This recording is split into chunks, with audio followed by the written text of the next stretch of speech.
तू समुद्री जहाज के कंटेनर में पड़ी हुई है और चारों ओर पानी पानी है। कौन हो तुम? Sindhu the seller. धरती पर एक ऐसा देश है जहाँ पर 6 महीने सिर्फ रात ही रात होती, अंधेरा ही अंधेरा। वहीं पे ले जा रहा हूँ तुझे कैद करके। कोई है?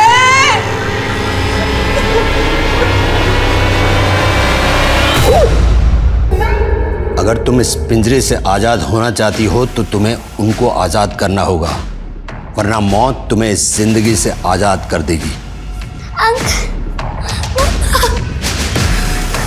अंकल, अंकल, नहीं, नहीं अंकल, नहीं, पापा, पापा।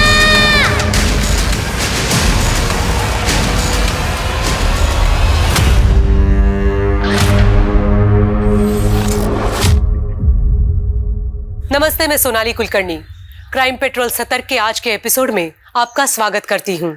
इंसानी दिमाग में जितनी सृजन की क्षमता है उतनी ही विध्वंस की भी है। अगर सोच सकारात्मक हो तो इंसान एक बेहतर दुनिया निर्माण कर सकता है, लेकिन स्वार्थ और लालच भरी सोच सिर्फ तबाही लाती है।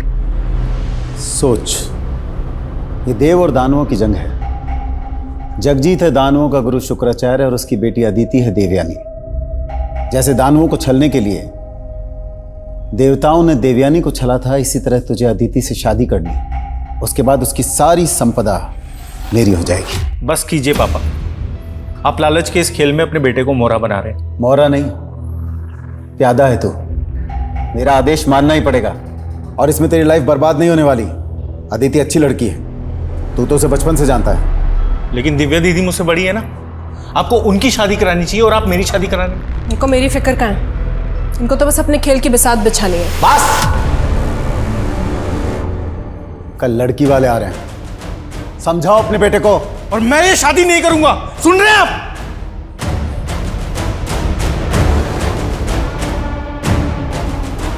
तू क्यों यहाँ पर रहकर अपनी बेइज्जती सहन कर रही है? अगर कोई लड़का पसंद है तो भाग जा उसके साथ।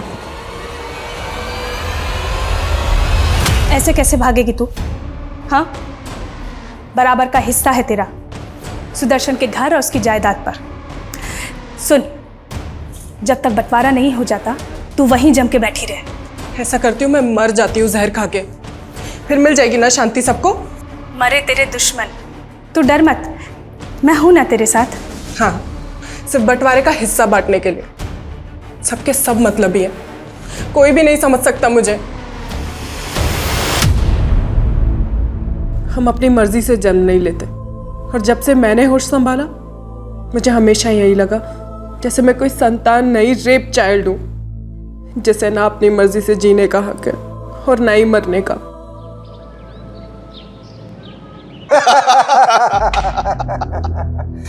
भाई, हक की लड़ाई लड़ते लड़ते दुश्मन से अब समधी बन रहे हैं, और मैं सिर्फ मेरी बेटी के लिए झुका हूं, वरना वो जमीन तुझे कभी नहीं देता।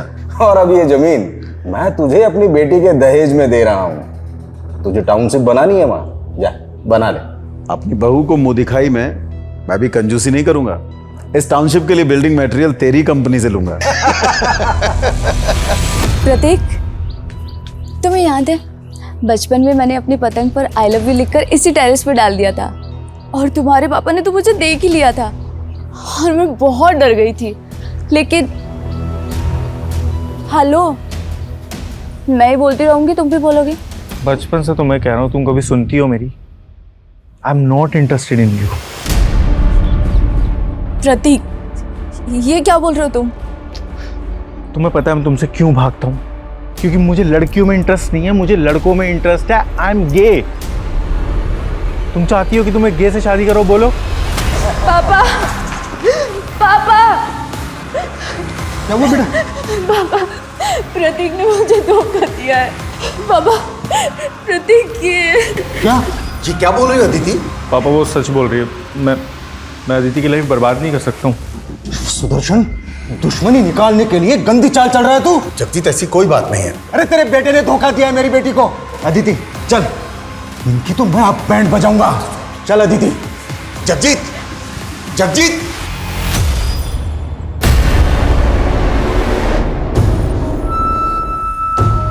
आग डुबो दी तूने मेरी। पापा बस कीजिए, डुबोया हमने नहीं, आपने डुबोया है। बीच में बोली तो काट डालूंगा। कौन है वो जिससे इसके साथ रास रचा रहा है तू? आज के आज खत्म कर दूंगा उससे मैं।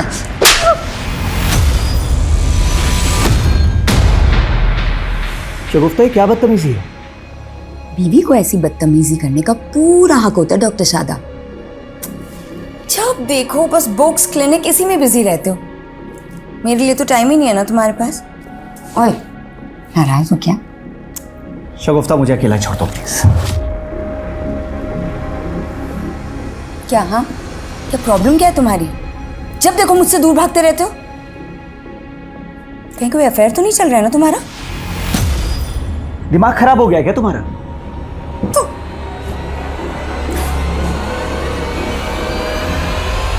पूरे मार्केट में हवा फैला दो कि सुदर्शन डिस्प्यूट प्रॉपर्टी के सौदे करता है। मुझे सुदर्शन को बर्बाद करना है, सुना तुमने? पापा मुझे प्रतीक से शादी करनी है, मैं उसके बिना नहीं रह सकती। ये क्या कह रही हो तुम बेटा? तुम अब भी उस लड़के के साथ? पापा हम उसका इलाज करवाएंगे ना, कई कंट्रीज में ना पापा उसका अभी भी इलाज होता है। और मेरा प्यार तो बेइलाज है ना पापा। मैं प्रतीक को नहीं खो सकती पापा। दीदी यहाँ हमारे इमोशंस की कोई वैल्यू नहीं है। हम एक काम करते हैं, हम यहाँ से भाग चलते हैं। हम हमारे पेरेंट्स के गुनाहों की सजा भोगने के लिए ही पैदा हुए प्रतीक। हम अपनी किस्मत नहीं बदल सकते। नहीं दीदी, हमें अपनी किस्मत बदलनी है। मुझे ऐसे माँ बाप नहीं चाहिए।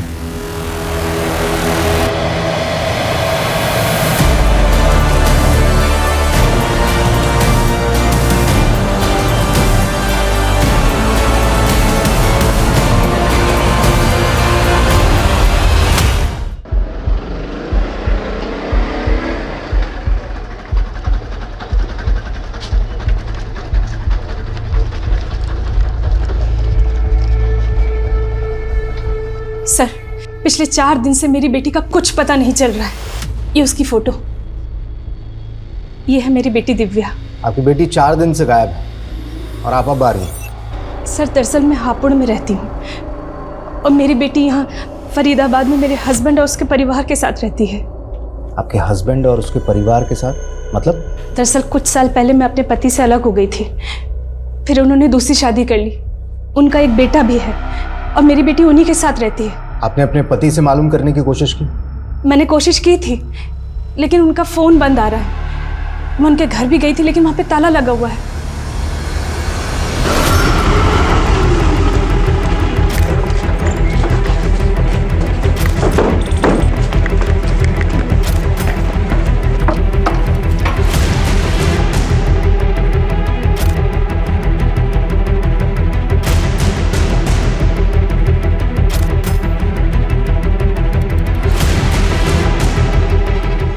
सर अंदर कोई नहीं है। आसपास मालूम करो, शायद पड़ोसी जानते हो कुछ इस फैमिली के बारे में। सर अच्छा, आपकी अपने पति से या बेटी से आखिरी बार बातचीत कब हुई थी? सर हफ्ते भर पहले मेरी दिव्या से फ़ोन पे बात हुई थी। काफ़ी अपसेट लग रही थी वो। आप अगर मुझे पाल नहीं सकती थी तो मुझे पैदा ही क्यों किया? और पापा ने आपको छोड़ दिया तो आपने मुझे छोड़ दिया। मुझे ऐसे मत कोस बेटा। कोस तो मैं खुद को रही हूँ माँ। दीदी पापा पता नहीं मुझे कहाँ लेके जा रहे हैं, आप प्लीज उन्हें रोकिए ना। ये क्या रोकेगी मुझे? प्रतीक इनको करने दे इनके मन की। तो टेंशन मत ले, मैं चलूंगी तेरे साथ। कहाँ जाने की बात कर रहे थे वो? ये मैं नहीं सुन पाई थी सर। अच्छा, जब फोन आया। सर ये इनके पड़ोसी हैं। 4 दिन पहले इन्होंने इस फैमिली को कार पे कहीं जाते हुए देखा था।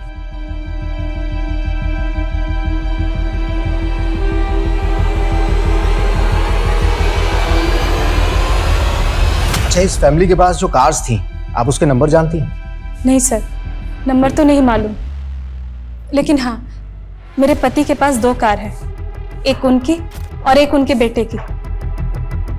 आतुर, सुदर्शन और उसके बेटे की कार का नंबर मालूम करो और साथ ही फैमिली के सारे मेंबर्स के सीडीआर निकालो। मालूम करो कि इनके फोन कब और कहां बंद हुए थे। पापा आप क्या पढ़ रहे हो? आपको क्यों जानना है कि पापा क्या पढ़ रहे हैं? आप मुझे ये बताओ कि क्या आपने अलादीन की कहानी पढ़ी है? अलादीन? हाँ, अरे तुम्हारी दादी मुझे सुनाया करती थी, एक अलादीन था, उसका जादुई चिराग था, चिराग को घिसो प्रकट हो गया जी। जो हुक्म मेरे आका। वैसे रूही, पता है मैं सच में चाहती हूँ कि तुम्हारे पापा को एक जिन मिल जाए जो इनकी तबीयत ठीक कर सके। मम्मी पापा तो डॉक्टर है और डॉक्टर लोग कभी बीमार नहीं होते। बिल्कुल सही बेटा, आप जाके बाहर खेलो। हाँ ठीक है पापा। कुछ सोच के तो बोला करो बच्ची के सामने, कुछ भी बोल रही। मैं तो सिर्फ मजाक कर रही थी। वैसे वाकई में तुम्हारी तबीयत तो खराब नहीं है? तुमसे ना बात करना ही बेकार है। आज रात को घर आओगे या फिर पूरी रात अपनी किसी फीमेल पेशेंट के साथ मसरूफ रहोगे?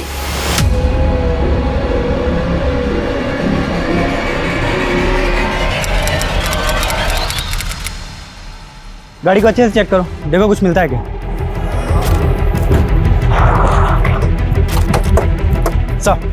सर इसी एरिया में पूरी फैमिली के फोन्स बंद हुए थे। हमने आसपास चेक किया तो हमें सुदर्शन की कार मिली। सर गाड़ी में सुदर्शन और दीपिका दोनों की बॉडीज हैं सर। दोनों की बॉडी पे गहने भी इंटैक्ट है, पर्स और मोबाइल भी एज इट इज है। सर मर्डर का मोटिव लूट नहीं लग रहा है।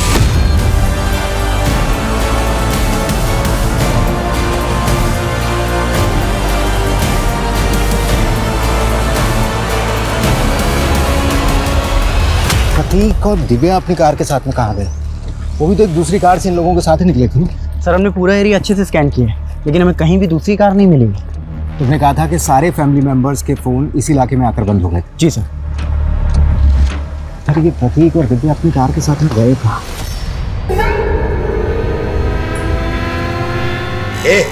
क्या कर रहे हैं? चल उठ, मर जाएगी ये। सर ये सब कैसे हो गया? कैसे? सुदर्शन, दीपिका, दिव्या, प्रतीक सबके फोन मुंगेर रोड पर बंद हुए। उस तरफ कहाँ जा रहे थे लोग? सर मुझे कुछ नहीं पता। लेकिन एक बात बताइए कि आपकी बेटी दिव्या और प्रतीक का सुदर्शन और दीपिका के साथ में रिश्ता कैसा था? सर सब कुछ ठीक ही था। मुझे सिर्फ इतना मालूम है कि प्रतीक की शादी करने वाले थे सुदर्शन, लेकिन प्रतीक उस रिश्ते से खुश नहीं था। किससे होने वाला था रिश्ता? सुदर्शन के एक पुराने दोस्त हैं जगजीत, उन्हीं की बेटी से प्रतीक के रिश्ते की बात चल रही थी। सिर्फ 15,000? तुम्हारा इंटरेस्ट तो 20,000 रुपए महीना है ना, और इस बार तुम मुझे 2 बार का इंटरेस्ट चुकाने वाले थे। डॉक्टर साहब इस बार हाथ थोड़ा तंग है तो मुझे कोई फालतू बहाना नहीं सुनना है, और अगर इंटरेस्ट नहीं चुका सकते तो जो 10 लाख रुपए मुझसे उधार लिया ना पूरा लौटा दो। अरे डॉक्टर साहब 10 लाख रुपए तो मैं 1 साल के पहले नहीं चुका सकता, पर नेक्स्ट मंथ से आपको ब्याज टाइम पर मिल जाएगा, प्लीज। अगर नहीं मिला ना तो मुझे उंगली टेढ़ी करनी आती है। डॉक्टर साहब मेरी बेटी की अचानक तबीयत बिगड़ गई है, मेहरबानी करके आप घर चलिए। अरे गोविंद, तुम्हारी बेटी की तबीयत खराब है तो उसे अस्पताल लेके जाओ, मैं घर पे विजिट नहीं करता हूँ। डॉक्टर साहब अस्पताल के माहौल से मेरी बेटी को डर लगता है। ठीक है।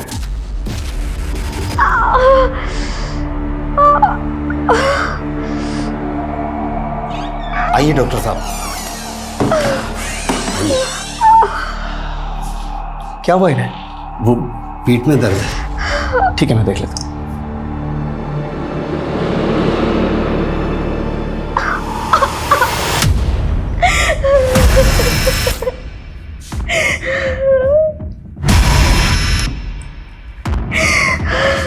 जरा सुनिए, सच सच बताइए क्या हुआ आपकी बेटी के साथ? कहीं रेप वगैरह का मामला तो नहीं है? अरे नहीं डॉक्टर साहब, ऐसी कोई बात नहीं, वो लड़कियों वाली परेशानी। आप चेक तो कीजिए। देखिए हमें भी बहुत दुख है उस परिवार की मौत का, लेकिन आप सारी फैमिली की लाश नहीं मिली है अभी। दिव्या और प्रतीक गायब है। आपको क्या लगता है कहाँ हो सकते हैं? जी हमें क्या मालूम, लेकिन हमें अच्छी तरीके से मालूम है आपकी और सुदर्शन की दोस्ती के बारे में। हमेशा से दुश्मन रहे हैं आप, और इस बार तो समधी बनकर भी समधी बन नहीं पाए। 36 का आंकड़ा 36 का ही रहा। आंकड़ा तो अपने बेटे से भी बिगड़ा हुआ था सुदर्शन का। उसकी पहली पत्नी की बेटी दिव्या, वो सिर्फ संपत्ति के खातिर अपने बाप के पास रहती थी। आपके लालच के बारे में भी पता चला है हमें। सुदर्शन के ना रहने से उसके बिजनेस के सारे क्लाइंट्स आपके हो जाएंगे, राइट? देखिए आप अपना खामाखा वक्त बर्बाद कर रहे हैं। हमारे वक्त की चिंता आप मत कीजिए, हमें आपकी बेटी से भी कुछ बातचीत करनी है। जी। तुम तो बचपन से ही प्रतीक को प्यार करती थी ना? जी, आई लव्ड हिम। और उसने आपसे शादी करने से इनकार कर दिया। बुरा तो लगा होगा आपको? सर वो मुझसे तो क्या, किसी भी लड़की से शादी नहीं करना चाहता था। क्यों? सर वो गे है और उसकी लाइफ में कोई लड़का है। सर आप ही बताइए, ऐसे लड़के से कौन लड़की शादी करना चाहेगी? कौन लड़का? आप जानती हैं उसे? वो मैं नहीं जानती।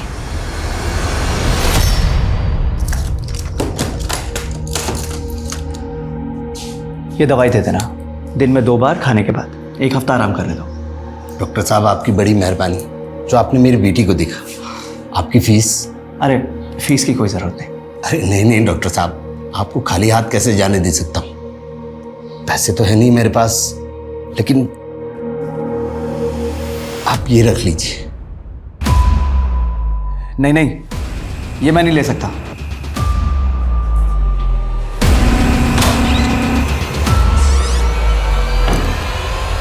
सर जगजीत की बेटी जरूर कोई कहानी बना रही है। प्रतीक ऐसा हो ही नहीं सकता।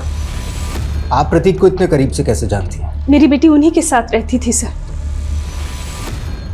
अगर ऐसा कुछ होता तो वो मुझे जरूर बताती। फिर तो आप अपनी बेटी को भी अच्छी तरीके से जानती हो। उसका कोई बॉयफ्रेंड वगैरह? नहीं सर।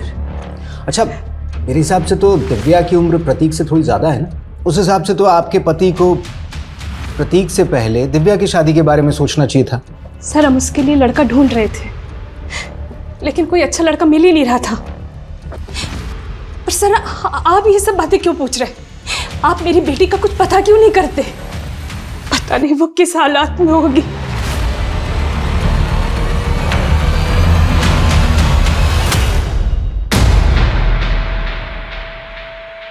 शगुफ्ता, मैं जानता हूँ तुम्हें मुझसे बहुत सी शिकायतें रही हैं, लेकिन शायद ये तकदीर का खेल है कि हम लोग चाह के भी एक दूसरे के करीब नहीं आ पाते। ये अचानक क्या हो गया आपको? इतनी अजीब सी बातें कर रहे हैं। शगुफ्ता, मैं हमारी हैप्पी मैरिड लाइफ और इस घर की खुशहाली वापस लाना चाहती हूँ। एंड आई एम श्योर हम दोनों मिल के ये सब कर सकते हैं। वाह पापा, ये आप मेरे लिए लाए हैं। ये क्या सच्ची वाला अलादीन का चिराग है? हाँ बेटा। कितना सुंदर है पापा। सर पोस्टमार्टम रिपोर्ट के मुताबिक सुदर्शन और दीपिका की हत्या गला दबाकर की गई थी, और सर दोनों की हत्या उसी वक्त की गई थी जिस वक्त सभी फैमिली मेंबर्स के फोन मुंगेर में बंद हुए थे, और उसी एरिया में उन लोगों की लाशें मिली। और उस दिन सुबह पूरा परिवार एक साथ कहीं बाहर निकला था। सर वो लोग कहाँ जा रहे थे इस बात का तो कोई आइडिया नहीं है, और ये प्रतीक और दिव्या ये दोनों कहाँ गायब हो गए ये भी नहीं पता चल रहा है। अच्छा, लव अफेयर के एंगल में कुछ मिला? सर दिव्या के कॉल रिकॉर्ड्स में तो ऐसा कुछ नहीं मिला, और सर अदिति ने हमें बताया था कि प्रतीक होमोसेक्सुअल है। प्रतीक के कॉल रिकॉर्ड में ये अमर नाम के लड़के का नंबर मिला है। सर प्रतीक और अमर दोनों क्लासमेट थे और दोनों फ़ोन पे काफ़ी टच में थे, और प्रतीक को आखिरी कॉल भी अमर ने ही किया था। सर कमें। सर नगमा नाम की एक NRI लेडी आई है। उसने लंदन से दिल्ली एयरपोर्ट पे आज ही लैंड किया है।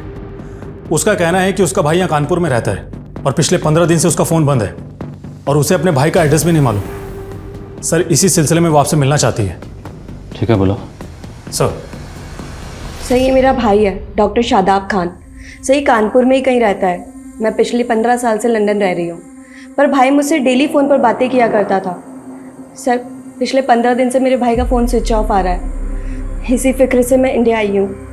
मुझे कुछ ठीक नहीं लग रहा है सर। ये यहाँ कानपुर में अकेले रहते हैं? सर इसकी वाइफ और बच्ची इसके साथ रहती थी, और ये यहाँ पर किसी बड़े हॉस्पिटल के अंदर प्रैक्टिस कर रहा है। कौन सा हॉस्पिटल में? सर हॉस्पिटल का नेम तो मुझे नहीं मालूम, पर सर मुझे कुछ ठीक नहीं लग रहा है। Please find him sir.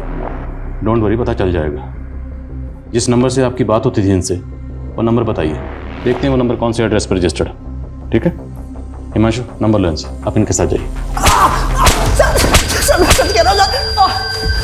Sir मैं सच कह रहा हूँ, मैंने कुछ नहीं किया। और आपसे किसने कहा? सर मेरे और प्रतीक के बीच में ऐसा वैसा कोई रिश्ता नहीं था, और ना ही प्रतीक गे है। वो तो उसने झूठ बोला था अदिति से पीछा छुड़ाने के लिए। उसने झूठ बोला था या तू हमसे झूठ बोल रहा है? बोल, कहाँ पर है प्रतीक और दिव्या? सर मैं सच कह रहा हूँ, मुझे नहीं मालूम। प्रतीक का फोन बंद होने से पहले आखिरी बार तूने उसको कॉल किया था। बता, क्या प्लानिंग चल रही है तुम्हारी? सर हमारी कोई प्लानिंग नहीं चल रही थी। असल में प्लानिंग उसके पापा की चल रही थी। मेरे पापा पता नहीं मुझे कहाँ लेके जा रहे हैं। अरे मुझे तो डर ये लग रहा है कि कहीं वो मेरे और अदिति के फेरे ना करवा दें। वो रिश्ता तो टूट गया था। नहीं सर, अदिति को झूठ बोलने का भी कोई फायदा नहीं हुआ। वो बावजूद उसके प्रतीक से शादी करना चाहती थी। तो लड़की पागल थी सर प्रतीक के लिए, और प्रतीक के पापा उनको फायदे के सिवा और कुछ नहीं दिखता था। और अदिति के पापा, वो अदिति की खुशी के लिए कुछ भी कर सकते हैं। अदिति, कहाँ जा रही हो तुम? पापा वो मैं कहीं जाने की जरूरत नहीं है, कुछ दिनों के लिए घर के भीतर रहो। चलो अंदर।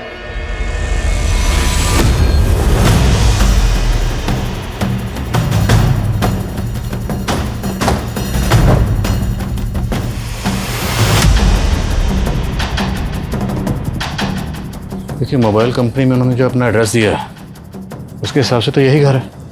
पर सर यहाँ तो लॉक लगा हुआ है। देखिए, हो सकता है कुछ दिनों के लिए कानपुर से बाहर गए हों, क्योंकि गाड़ियाँ यहीं हैं उनकी। सर भाई का फ़ोन पिछले 15 दिनों से स्विच ऑफ आ रहा है और ऐसा कभी नहीं हुआ। भाई ने इतने लंबे समय के लिए कभी फ़ोन बंद नहीं रखा अपना। सर मुझे डर लग रहा है, प्लीज़ कुछ पता कीजिए ना सर। हिमांशु, जरा विंडो से देखो, चेक करो। सर,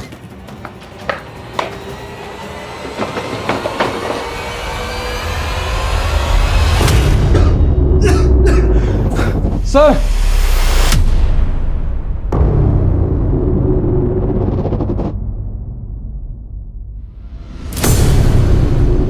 ताला तोड़ो।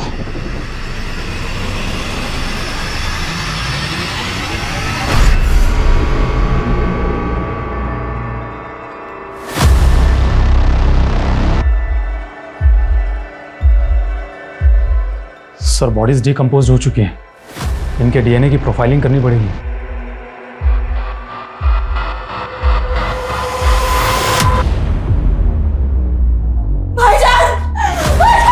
रेणु, इन्हें बाहर लेके जाओ।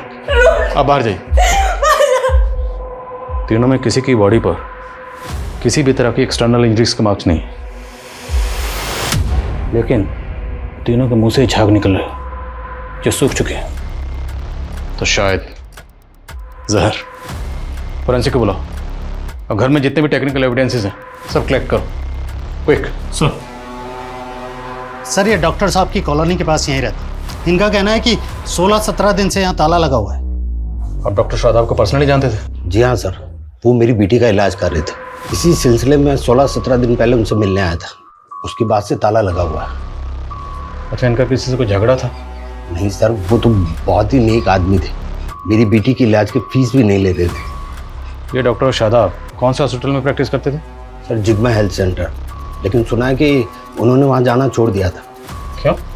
सर, वो खुद का क्लिनिक खोलना चाहते थे।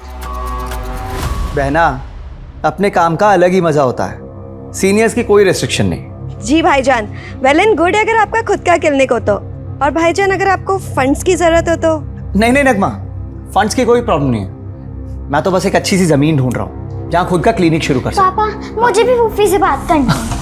सर, सब लोग बहुत खुश थे। मैं सपने में भी नहीं सोच सकती कि ऐसा कुछ हो जाएगा।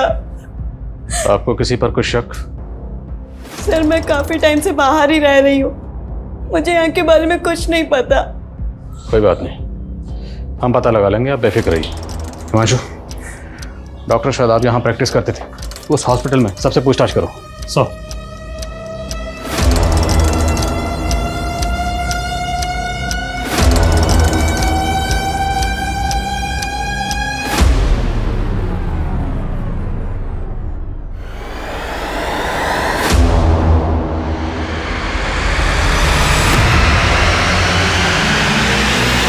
सर, डॉक्टर शादाब के घर के बाहर जो कार खड़ी थी उनमें से एक कार शादाब के नाम पर है और दूसरी कार ये नीरज सिंह के नाम पर रजिस्टर्ड है। सर, मैंने शादाब की बहन से भी पता किया, वो इस नीरज को नहीं जानती है। मैं इसके घर भी गया था सर, इसका घर बंद पड़ा है। सर, कुछ भी पता नहीं चल पा रहा है कि आखिर ये नीरज गायब कहाँ हो गया। सर, हो सकता है इस नीरज ने ही कांड किया हो और उसके बाद गायब हो गया हो। अगर ऐसा है तो ये अपनी कार इस तरह छोड़कर क्यों जाएगा? सर, दरअसल इसकी कार स्टार्ट ही नहीं हो रही है। हो सकता है किसी वजह से इसकी कार खराब हो गई हो, जिसकी वजह से ये साथ में नहीं ले जा पाया। पता करो नीरज सिंह इस वक्त कहाँ है। सर,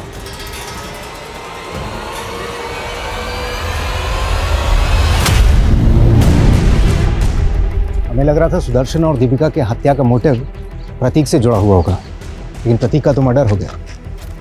तो क्या केस का एंगल दिव्या के गायब होने से जुड़ा हुआ है?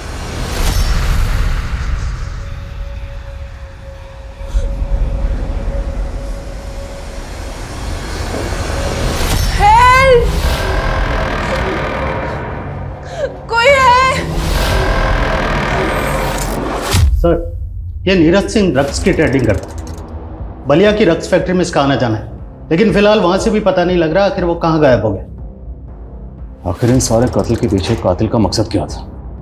ये नीरज सिंह जहां कहीं भी है पता लगा उसका। जी सर। सर कमें। सर डॉक्टर शादाब, उसकी बीवी और बेटी की पोस्टमार्टम रिपोर्ट। सर रिपोर्ट के मुताबिक उन तीनों की बॉडी में जहर इंजेक्ट किया गया था और इसी वजह से उनकी मौत हुई। इन तीनों की बॉडी में जो जहर इंजेक्ट किया गया, इस तरह का पॉइजन तो एनिमल मर्सी किलिंग के लिए इस्तेमाल होता है। तो मतलब ये काम किसी मेडिकल प्रोफेशन से जुड़े इंसान का हो सकता है। डॉक्टर शादाब खुद हार्ट सर्जन थे, तो हो सकता है उसका अपने किसी कलीग से कोई इशू हो, या फिर ये काम किसी जानवरों के डॉक्टर का हो। लेकिन सर शादाब के कांटेक्ट में जानवरों के किसी डॉक्टर का पता नहीं चला, और 3 महीने पहले तक वो जिस हार्ट इंस्टीट्यूट में प्रैक्टिस कर रहा था वहाँ के स्टाफ से भी कोई क्लू नहीं मिला। फिर भी एक बार पूरे स्टाफ से दोबारा पूछताछ करो। और डॉक्टर शादाब की बहन ने बताया था कि डॉक्टर शादाब खुद का क्लिनिक खोलने वाला था। पता करो वो क्लिनिक के लिए कहाँ ज़मीन देख रहा था। हो सकता है कोई प्रॉपर्टी डिस्प्यूट का एंगल हो। सर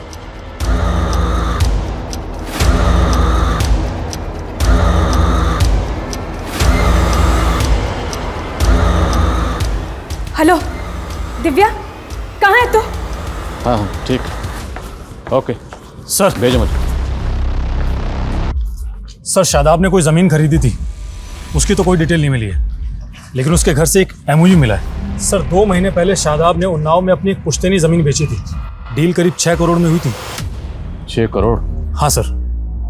आपने बताया कि आपका भाई शादाब खुद का क्लिनिक खोलने के लिए कोई ज़मीन खरीदने वाला था, पर हमें पता चला कि आपके भाई ने 2 महीने पहले आपकी पुश्तैनी ज़मीन बेची 6 करोड़ में। अब पुश्तैनी ज़मीन थी तो जाहिर सी बात है उस ज़मीन पर मालिकाना हक तो आपका भी था, तो आपको उस डील के बारे में कुछ ना कुछ तो पता होगा, और उस 6 करोड़ में से कुछ ना कुछ आपको भी मिला होगा। नो सर, इनफैक्ट हम लोग काफ़ी टाइम से ट्राई कर रहे थे वो प्रॉपर्टी सेल करने की, पर भाई ने कहा कि वो प्रॉपर्टी सेल हो ही नहीं रही है। नगमा, इन दिनों प्रॉपर्टी रेट्स तो बहुत डाउन चल रहे हैं। 4 CR से ऊपर कोई प्राइस बोल ही नहीं रहा। आप लक्ष्मण चौधरी को जानती हैं? कौन लक्ष्मण चौधरी? लक्ष्मण चौधरी ने ही आपके भाई से 6 करोड़ में आपकी पुश्तैनी ज़मीन खरीदी। No sir, sir I think ज़रूर मेरे भाई के साथ कोई फ्रॉड हुआ है। सर मेरा यकीन कीजिए, मुझे दिव्या के नंबर से कॉल ज़रूर आया था, लेकिन वो कॉल दिव्या ने नहीं किया था। अच्छा, अब आप बोलेंगी किसी ने आपकी बेटी के नाम पर फिरौती मांगी आपसे? नहीं सर, दूसरी तरफ से कोई आवाज़ ही नहीं आ रही थी। हेलो बेटा, कहाँ है तू? हेलो। दिव्या का फोन करनाल में ऑन हुआ था। अब सच सच बताइए, कहाँ छुपा रखा है अपनी बेटी को करनाल में? यहाँ मैं अपनी बेटी के लिए परेशान हो रहा हूँ। बस, बहुत ड्रामा हो गया आपका। आपकी और आपकी बेटी की नजर थी सुदर्शन के घर जायदाद पर। सुदर्शन, उसकी बीवी, उसका बेटा सब मारे गए, फिर आपकी बेटी कहाँ गायब हो गई? मेरी बेटी किसी मुसीबत में है सर। मुसीबत में अब आप फंसोगी। ऐसी चार्जशीट लगाऊंगा ना, कभी बाहर नहीं निकल पाओगे। बताओ कहाँ पर है दिव्या? आप मुझ पर जुल्म कर रहे हैं सर। ऐसे सच नहीं उगलोगी तुम। पूजा,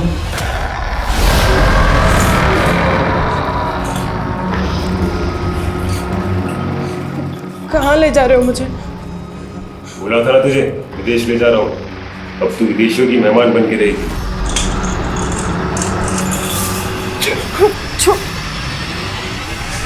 ये देखिए साहब, पेमेंट करते वक्त पूरा वीडियो रिकॉर्ड किया है मैंने।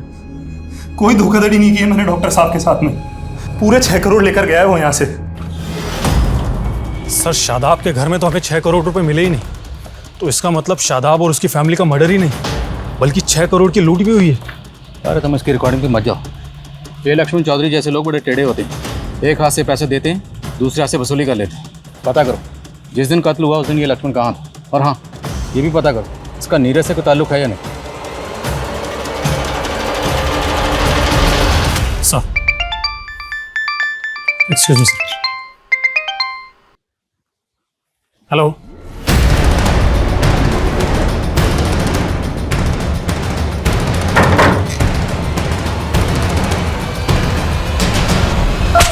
मैंने कुछ नहीं किया, मैंने कुछ नहीं किया सर। मैंने कुछ नहीं किया सर। मैं लक्ष्मण चौधरी को नहीं जानता, और ना ही डॉक्टर शादाब और उनकी फैमिली के साथ में मैंने कुछ किया है सर। तूने कुछ नहीं किया तो तू अपनी गाड़ी डॉक्टर शादाब के घर पर छोड़कर भागा क्यों था? नहीं सर, मैं डॉक्टर शादाब के घर की बाहर अपनी गाड़ी छोड़ करके नहीं भागा था, बल्कि डॉक्टर शादाब खुद मेरी गाड़ी उठा ले गए थे सर। क्यों? सर मैंने डॉक्टर शादाब से 10 लाख रुपए उधार लिए थे और मैं उनको ब्याज भी टाइम पर नहीं दे पा रहा था। डॉक्टर साहब प्लीज, आप मेरी कार ऐसे नहीं ले जा सकते। एक मिनट, पूरे 10 लाख रुपए बकाया तुम पे मेरे, इंटरेस्ट अलग से। अभी तो सिर्फ गाड़ी लेके जा रहा हूँ, अगर मेरे पैसे नहीं चुकाए ना तुम्हें भी बेच सकता हूँ मैं। डॉक्टर साहब, फिर सर मैंने उनके मर्डर के बारे में सुना सर, मैं घबरा गया इसीलिए फरार हो गया, पर सर मैंने कुछ नहीं किया। रुक रुक रुक, डॉक्टर शादाब ने 10 लाख रुपए तुझे उधार दिए थे या ब्याज पे दिए थे? सर ब्याज पर दिए थे सर। डॉक्टर शादाब और ब्याज? अच्छा, अगर तुझे ब्याज पर पैसे दिए थे तो डॉक्टर शादाब बाकी लोगों को भी ब्याज पर पैसे देता होगा? हाँ सर, देता होगा। तुम ऐसे किसी और शख्स को जानते हो जिसे डॉक्टर शादाब ने ब्याज पर पैसे उधार दिए थे? नहीं सर, ऐसे तो किसी शख्स को नहीं जानता, पर डॉक्टर शादाब पर ऊपर वाले की बड़ी मेहर थी। पता नहीं वो किसकी इबादत करते थे, क्या इबादत करते थे, पर उनकी तिजोरी हमेशा नोटों से भरी रहती थी सर। इबादत? जी सर। कैसी इबादत? सर ये तो मुझे नहीं पता, पर एक बार मैं डॉक्टर शादाब के घर ब्याज के पैसे देने गया था, तब उनकी फैमिली अजीब सी हरकतें कर रही थी, तभी मैंने देखा था। मुझे अजीब सा लगा सर। अक्कड़ बक्कड़ तौबा रहम रुस्तम रुस्तम बिल्बिल कम, अक्कड़ बक्कड़ तौबा। मुझे देखते ही डॉक्टर शादाब ने उस चिराग को कपड़े से ढक दिया। पता नहीं उन्होंने ऐसा क्यों किया। ये चिराग एग्जैक्टली डेड बॉडीज के पास रखा हुआ था। कहीं ऐसा तो नहीं कि फैमिली किसी तिलिस्मी जादू करने वाले बाबा के चंगुल में फंसी हुई थी? लेकिन सर कोई ऐसा बाबा ऐसे जहर के इस्तेमाल से उन्हें क्यों मारेगा जो एनिमल्स की मर्सिंग किलिंग में इस्तेमाल होता है? और फॉरेंसिक को घर में अननोन फिंगर के प्रिंट्स भी नहीं मिले थे और सिरिंज शादाब के हाथ में मिली थी। सर हो सकता है लूट फरेब की हताशा में फैमिली ने मिलकर सुसाइड किया हो। नहीं मानशो, इस केस की तय में जाए बिना हम इस केस को ऐसे सुसाइड केस नहीं मान सकते। इस केस में कुछ ना कुछ तो ऐसा जरूर है जो हम मिस कर रहे हैं। सर फॉरेंसिक ने डॉक्टर शादाब, उसकी बीवी और उसकी बेटी के डीएनए की प्रोफाइलिंग की तो पता चला है कि सर डॉक्टर शादाब और उसकी बेटी का डीएनए मैच नहीं करता। व्हाट? मतलब रूही डॉक्टर शादाब की अपनी बेटी नहीं है? नहीं सर, मैं मान ही नहीं सकती कि रूही शादाब भाई की बेटी नहीं थी। पर डीएनए रिपोर्ट तो यही कहती है। अब डीएनए रिपोर्ट तो झूठ नहीं बोल सकती। देखिए, हम इस केस की तहकीकात कर रहे हैं और जब हम तहकीकात करते हैं तो हम हर एंगल टटोलते हैं। तो मुमकिन है कि आपकी भाभी शगुफ्ता का कोई पास्ट रहा, कोई माजी रहा और... नहीं सर, ऐसा नहीं हो सकता। ऐसा भी तो हो सकता है ना कि शादाब भाई ही बाप ना बन सकते हो, इसी वजह से शगुफ्ता भाभी आईवीएफ के थ्रू प्रेग्नेंट हुई हो। आजकल तो ये सब कॉमन है सर। पर उनके घर से जो हमें चीज़ें मिली हैं उन्हें जानकर आपको भी ताज्जुब होगा। आपके भाई शायद किसी अजीब किस्म की इबादत में मुब्तला थे, क्योंकि उनके घर से हमें एंशिएंट रिलीजियस बुक्स मिली। इनफैक्ट उनके घर से हमें ये चिराग भी मिला। चिराग? अक्कड़ बक्कड़ तौबा रहम रुस्तम रुस्तम बिल्बिल का। अब ये सब चीज़ें देख के तो नहीं लगता कि आपका भाई या आपकी भाभी इतने मॉडर्न ख्याल के थे। उनसे कहो इतना वक्त नहीं है, रिपोर्ट जल्दी चाहिए। सर जहांगीरपुरी पुलिस से 2 साल पुराने केस का पता चला है जिसमें एक फैमिली की मौत उसी एनिमल मर्सी किलिंग वाले जहर से हुई थी जिससे शादाब की फैमिली की मौत हुई। सर इसका नाम सचिन है और ये उसकी बेटी जो मारे गए थे। इन दोनों को किसने मारा? सर क्लोजर रिपोर्ट में इसे सुसाइड केस माना गया था। सचिन की बेटी को कैंसर था, लास्ट स्टेज पर थी और जहांगीर पुलिस की ये थ्योरी थी कि सचिन ने इसी हताशा में अपनी बेटी के साथ आत्महत्या कर ली। भले ही जहांगीर पुलिस की ये थ्योरी है कि एक सुसाइड केस है, और सवाल ये है कि सचिन के पास ये जहर कहाँ से आया होगा। सचिन करता क्या था? सर ये एक सॉफ्टवेयर इंजीनियर था, लेकिन इसका मेडिकल फील्ड से दूर दूर तक कोई लेना देना नहीं था। एक बात और सर, सचिन की मौत से पहले सचिन के घर के बाहर एक लड़की को देखा गया था, उसका स्केच भी बना था। सर ये रहा वो स्केच। सर आज तक इस लड़की की पहचान नहीं हो पाई है। सर कुछ समझ में नहीं आ रहा है कि आखिर ये लड़की है कौन। एक अजीब बात और सर, सचिन और उसकी बेटी की लाश के पास में एक खाली पिंजरा भी मिला था। सर ये क्राइम सीन की फोटो।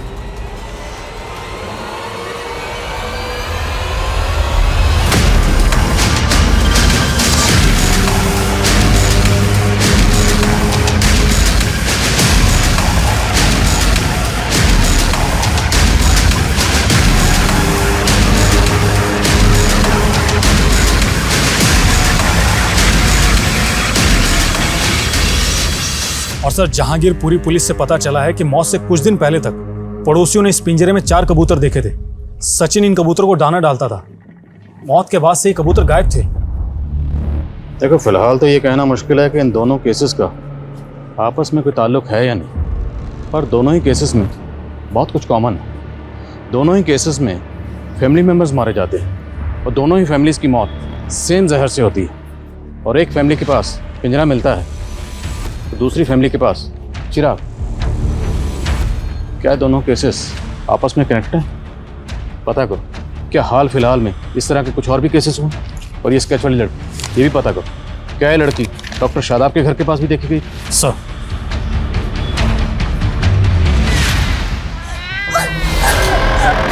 छोड़ दो मुझे, छोड़ दो मेरा बच्चा, छोड़, मेरी जिंदगी तो बर्बाद कर दी, मेरे बच्चे को तो छोड़ दो, छोड़ो मुझे, छोड़ो।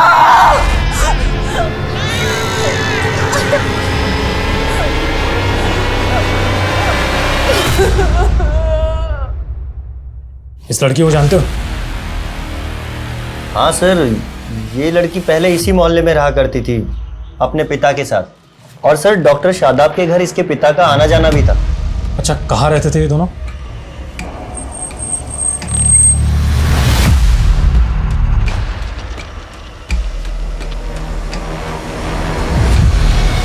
सर गोविंद और उसकी बेटी उस घर में किराए पे रहते थे, लेकिन अब वो घर खाली करके चले गए हैं।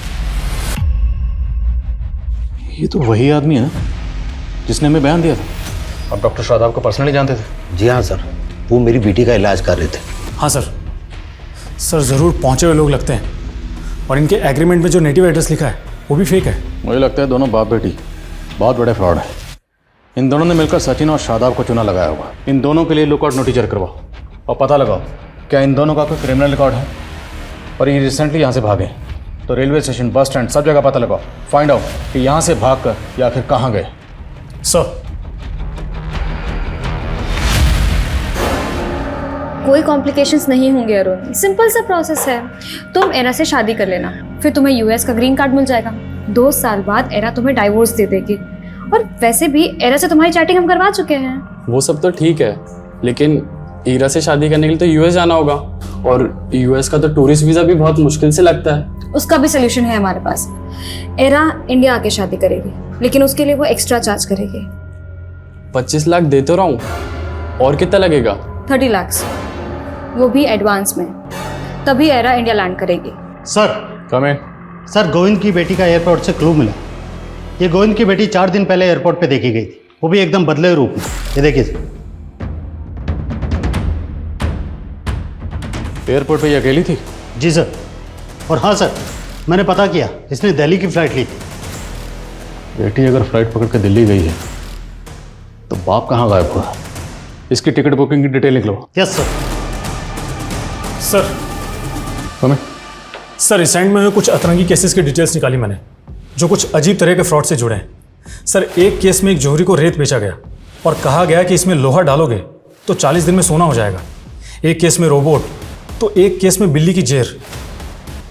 ये गोविंद और उसकी बेटी का क्रिमिनल रिकॉर्ड? हाँ सर। सर गोविंद का एक रिकॉर्ड मिला है। सर फरीदाबाद पुलिस की फाइल में इसका नाम राधेश्याम है, और सर ये राधेश्याम को फरीदाबाद पुलिस 4 साल से ढूंढ रही है। और फरीदाबाद में ये एक फैमिली में ड्राइवर था, तब ये वहाँ नया नया काम पर लगा था, इसलिए फरीदाबाद पुलिस को इसके बारे में कुछ भी पता नहीं चला। और सर फिर बाद में पता चला कि ये मर्डर करके गायब हो गया, और उस फैमिली में सुदर्शन, उसकी बीवी दीपिका और बेटे प्रतीक का मर्डर हुआ था। और सर सुदर्शन की एक्स वाइफ की बेटी दिव्या के बारे में भी कुछ पता नहीं चल रहा है, जो कि उनके साथ ही रहती थी। और फरीदाबाद पुलिस की थ्योरी थी कि दिव्या और उसकी माँ रुक्मणी भी इस ड्राइवर के साथ मिले हुए थे। फरीदाबाद चलने की तैयारी करो। सर सर मुझे भी नहीं मालूम कि सुदर्शन ने किसी ड्राइवर को काम पे रखा था। इन फोटोग्राफ्स को देखिए, ये वो विक्टिम है जिनका कत्ल हुआ। उस ड्राइवर को इन फैमिली मेंबर्स के साथ देखा गया। आपके पति सुदर्शन का या आपकी बेटी दिव्या का उस ड्राइवर से कोई कनेक्शन? नहीं सर, मैं नहीं जानती। हमें इस लड़की के बारे में पता चला। क्या आप जानती हैं लड़की कौन है? आपने कभी इसे देखा? नहीं सर, पर आप मेरी बेटी को ढूंढ दीजिए। पिछले 4 साल से मैं उसको देखने के लिए तरस रही हूँ, लेकिन मेरा कोई यकीन ही नहीं कर रहा कि मेरी बेटी और मैं बेकसूर है। आप इत्मीनान रखिए, हम आपकी बेटी का जरूर ढूंढें।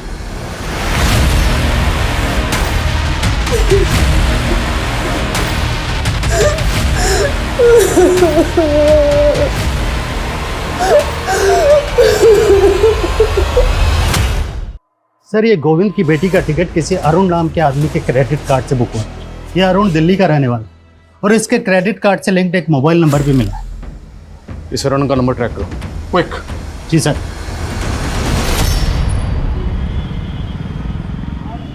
ये लो तुम्हारे 30 लाख रुपए, और परसों की परसों शादी करके मुझे यूएस निकलना है ईरा के साथ। डोंट वरी, एरा कल शाम तक आ जाएगी इंडिया। सोच लो कि तुम्हें ग्रीन कार्ड मिल गया यूएस का।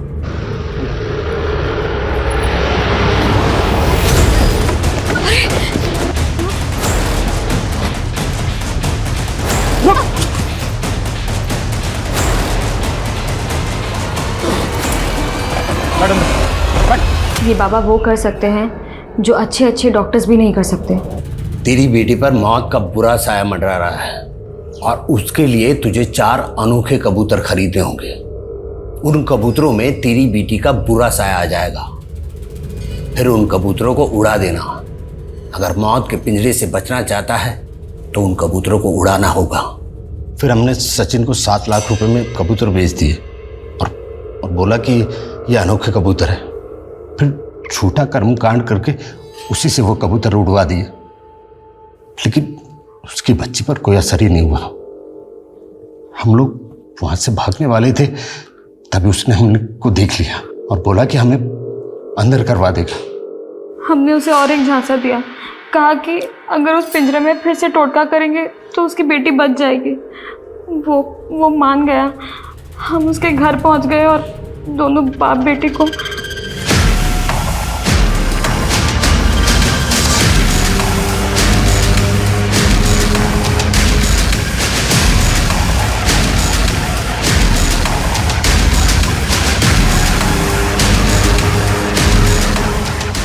हम सिर्फ फ्रॉड करते हैं साहब, लेकिन उनको मारना पड़ा और उसी की तरह शादाब और उसके परिवार को भी। मुझे पता लगा कि शादाब को पुरानी किताबें पढ़ने का शौक है, इसीलिए उसे झांसे में लेने के लिए हम लोग उसके पड़ोसी बन गए। डॉक्टर साहब, आज तो आपको गिन्नी लेनी ही पड़ेगी। एक बात बताओ, तुम तो कहते हो कि तुम गरीब आदमी हो, फिर इतनी सोने की गिन्नियां लाते कहाँ से हो? कहीं कोई चोरी वोरी तो नहीं करते? अरे नहीं साहब, ये गिन्नियाँ तो हमें कुतुबुद्दीन बाबा की रहम से मिलती है। उनके पास अलादीन का चिराग है, जिनसे वो जो भी मांगते हैं उन्हें मिल जाता है और वो हम गरीबों में बांट देते हैं। अलादीन का चिराग? जिन? अक्कड़ बक्कड़ तौबा रहम, रुस्तम रुस्तम बिलबिल का।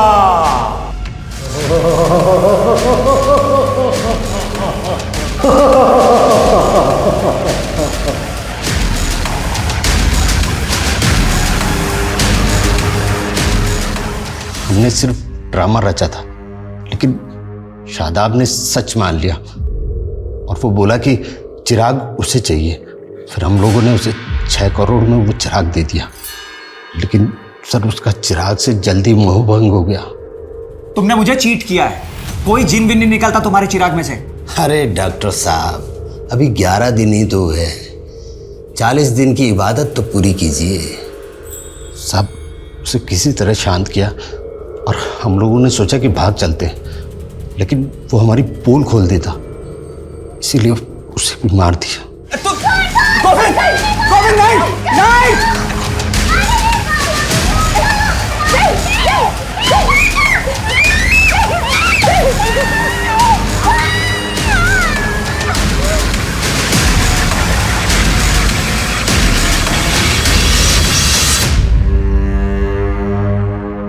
तुम लोग वो जहर कहाँ से लाते थे? वो सर एक बार जानवरों के डॉक्टर को ठगा था, वहीं से इंतजाम हो गया था। तो 4 साल पहले सुदर्शन और उसकी फैमिली को भी इसी तरह से तुम लोगों ने? नहीं साहब, उस वक्त तो हम लोग कच्चे थे, लेकिन जालसाजी तब भी करते थे। सब मुझे पता लगा कि सुदर्शन का बेटा गे था। मुझे प्रतीक से शादी करनी है।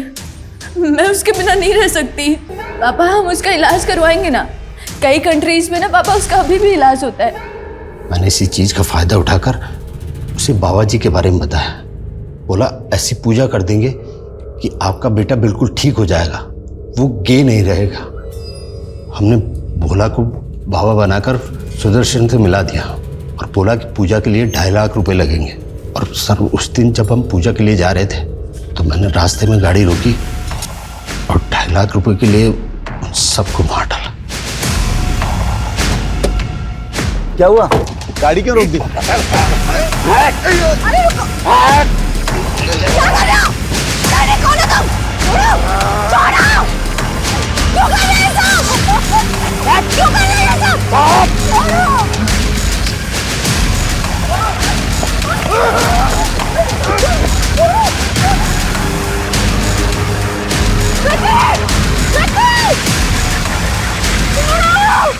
सब दिव्या को लेकर हम दोनों के मन में लालच आ गया था।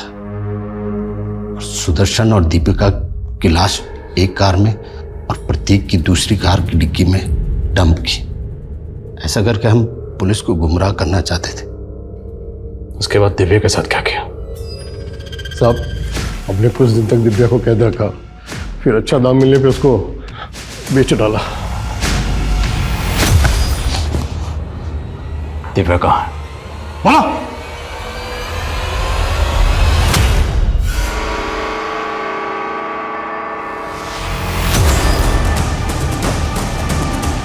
सेक्रेटरी आप ठीक हैं? सर मेरा बच्चा। वो आप आइए हमारे साथ आइए। पर वो रेनू आइए, चलिए चलिए चलिए।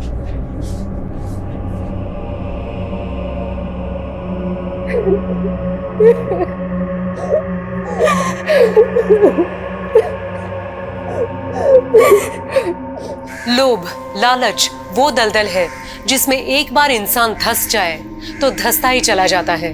सोच के हैरानी होती है कि पढ़े लिखे वेल क्वालिफाइड लोग भी किस कदर तिलस्मी ताकत और बिना सर पैर के कर्म कांड पर आंख मूंदकर विश्वास करते हैं। लालच वो नशा है जो इंसान की सूझबूझ, उसकी समझ को निष्क्रिय कर देता है। लालच के अफीम के आगे सारे तर्क, सारे लॉजिक बेअसर हो जाते हैं और जब तक इंसान को हकीकत का एहसास होता है तब तक बहुत देर हो जाती है। जरूरी है कि हम अपनी जिंदगी के फैसले तर्क, वैज्ञानिक तथ्यों और कॉमन सेंस के आधार पर लें और लालच के इन मतलबी सौदागरों से बचें। अब मैं सोनाली कुलकर्णी आपसे विदा लेती हूँ। फिर होगी आपसे मुलाकात एक ऐसे ही चौंका देने वाले केस के साथ क्राइम पेट्रोल सतर्क में। तब तक अपना और अपनों का ख्याल रखिए। आप जानते हैं हम सब एक मुश्किल दौर से गुजर रहे हैं। कृपया मास्क पहने, समय समय पर हाथ धोते रहे और ऊंची दूरी बनाए रखिए। देखते रहिए क्राइम पेट्रोल सतर्क। जय हिंद।